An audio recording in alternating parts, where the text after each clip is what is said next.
Негізгі күйінде 15-ші топ элементтерінің атомдарында 5 валенттік электрон болады.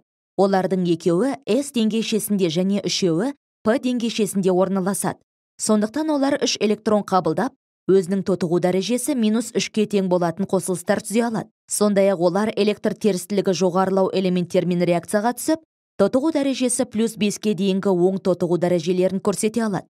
Топтағы элементтердің атомдық нөмірі өскен сайын, олардың электр терістілігі мен иондалу энергиясы азаяды, ал атомдық радиусы артады.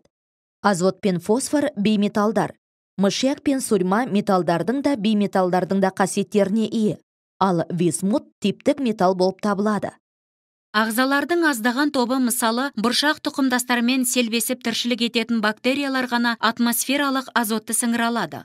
Олар бос азотты нитраттарға айналдырады. Оны өсімдіктер топырақтан сіңіріп, органикалық қосылыстарға айналдырады. Осындай күйдегі азот консументтерге өтеді. Нитрификациялаушы бактериялар арқылы өлі органикалық заттағы азот қосындылары нитрат қалпына қайта өңделеді. Кейін нитраттарды өсімдіктер сіңіруі мүмкін. Нитраттардың бір бөлігін денетрификациялаушы бактериялар бос азот түріне ыдыратады. Бос азот атмосфераға қайта оралады.